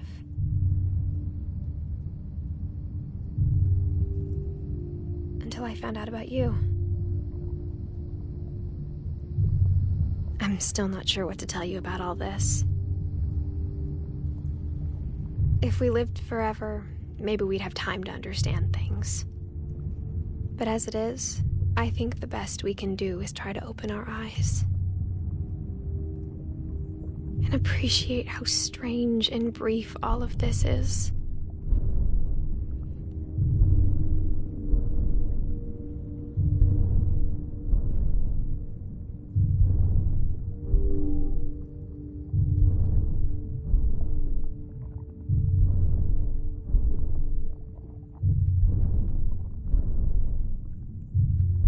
This journal was supposed to be for you. But now I hope you'll never see it. I just want to meet you. And tell you all these stories myself. But I guess if you're reading this now,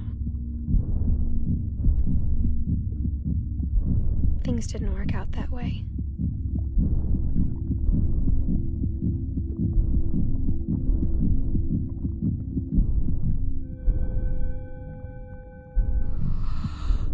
This is where your story begins. I'm sorry I won't be there to see it. It's a lot to ask, but I don't want you to be sad that I'm gone. I want you to be amazed that any of us ever had a chance to be here at all. Good luck.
I knew Grandpa Sam had a twin,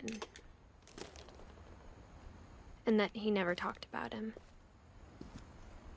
I guess my grandpa didn't like history any more than my mom did.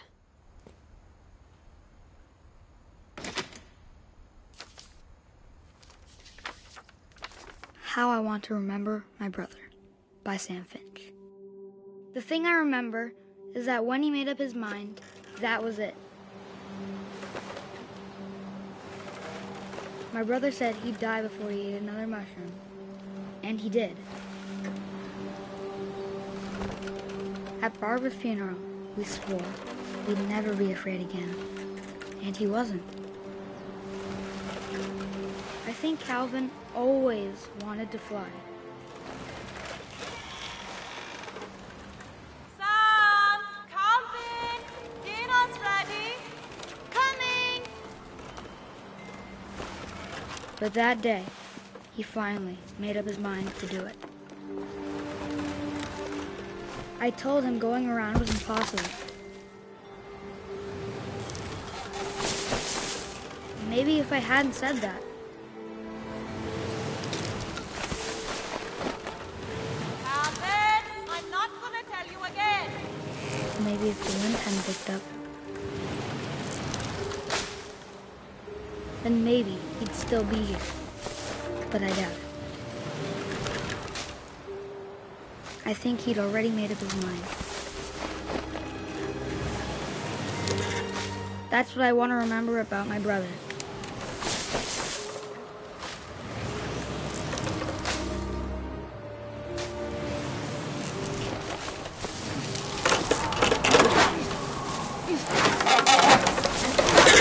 The day he made up his mind to fly. And he did.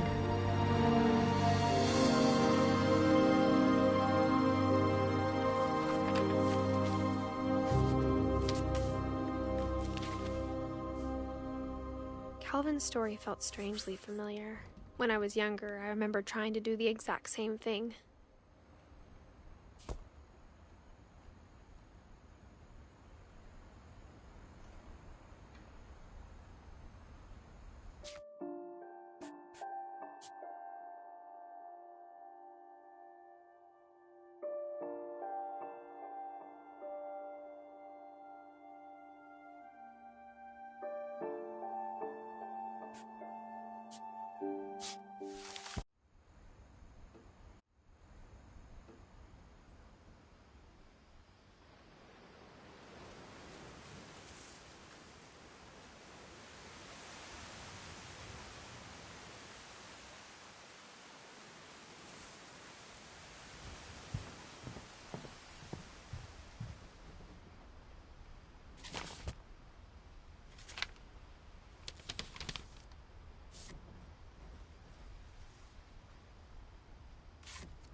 Dawn, I promise, you'll never forget this weekend.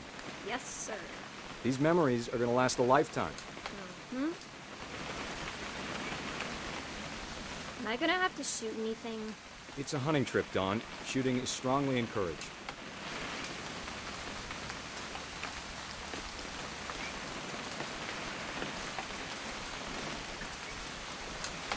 What?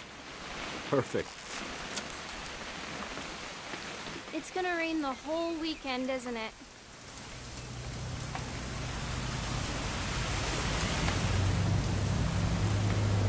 Please just take the damn picture. Hey, language.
I grew up looking at Molly's room through the peephole. Molly's gerbil had a tiny bedroom with its own even tinier gerbil cage.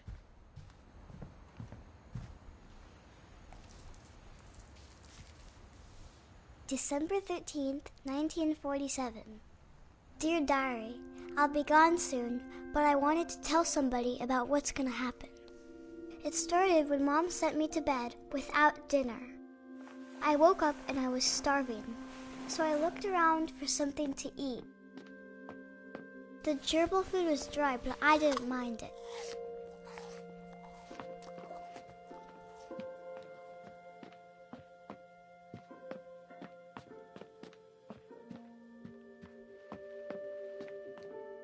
My Halloween candy was all gone. Mom, can I come out now? Sweetheart, it's late. Go to sleep.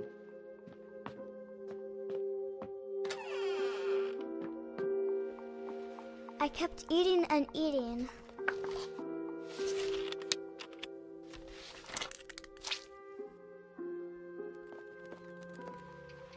I ate a lot of things that night.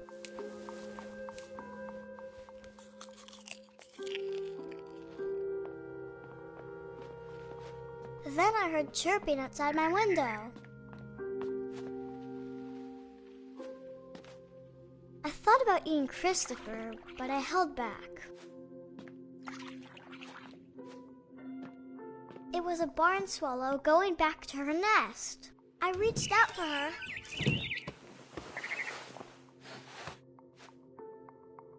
And suddenly, I was a cat.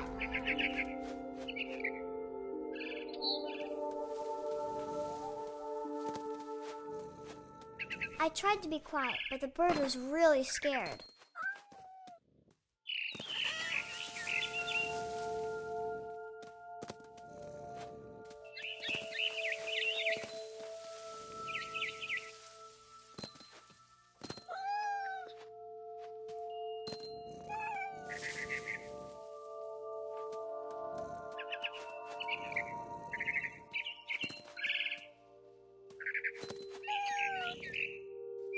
I jumped and I almost got her.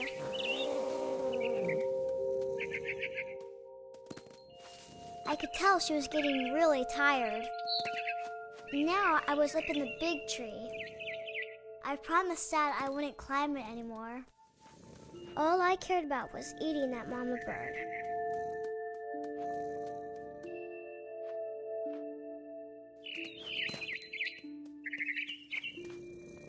I gobbled her up. And suddenly, I was an owl.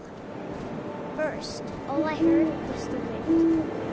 Then I heard little teeth nibbling in the grass.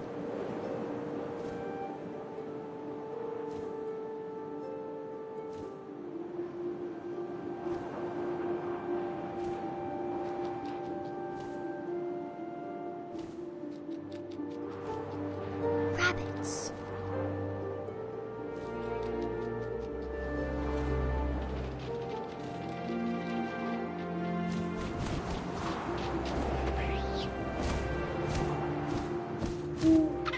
I imagined his face looking up and seeing mine through my talons.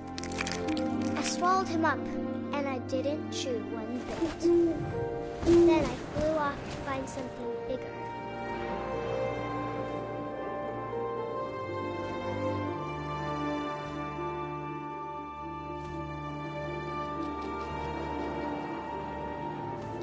A mama rabbit.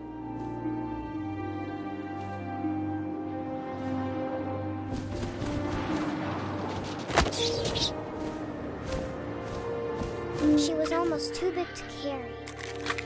I started choking, but I couldn't stop eating. And suddenly, I was a shark.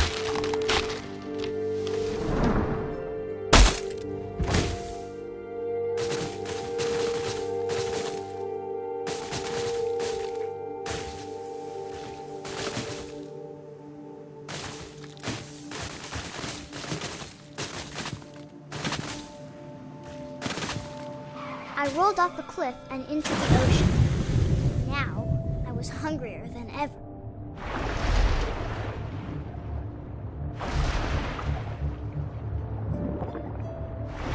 I wanted fat, juicy seals.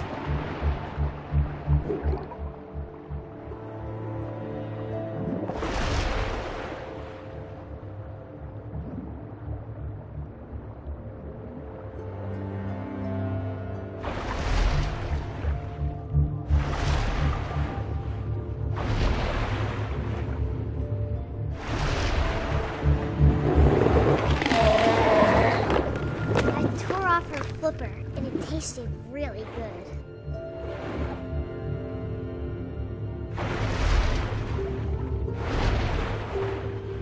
I grabbed on tight. When I was so hungry, I jumped out of the water. When I opened my eyes, everything had changed.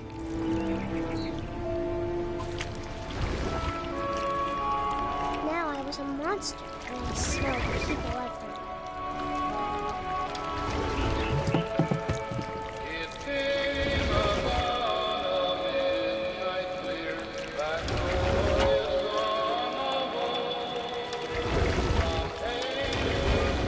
Big, but I moved real quiet.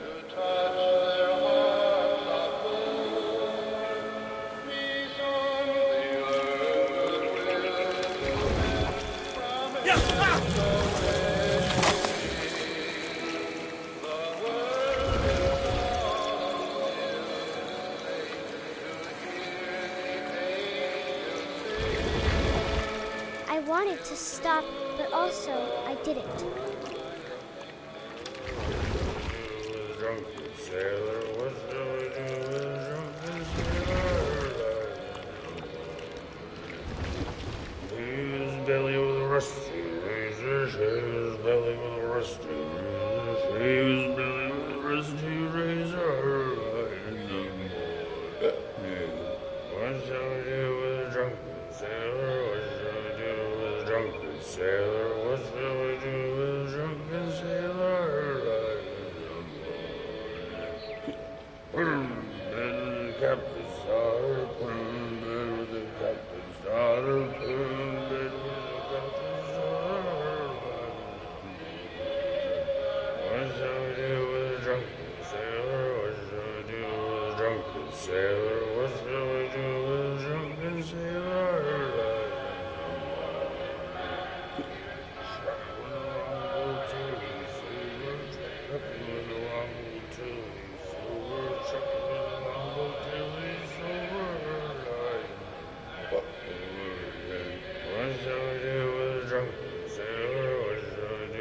Drunken sailor, what shall we do with a drunken sailor?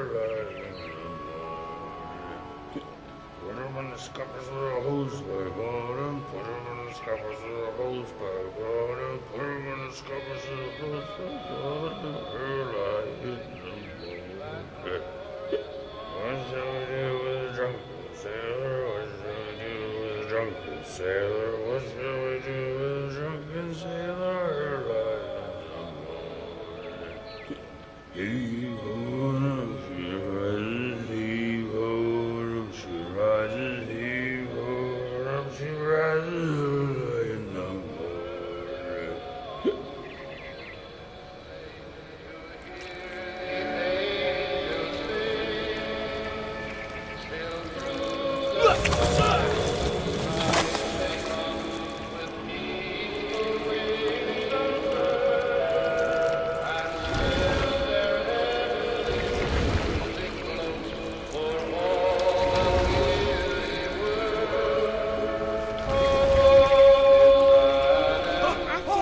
Passenger, I was still hungry, and to cross the water I smelled something new, something I had to have, so I swam towards it.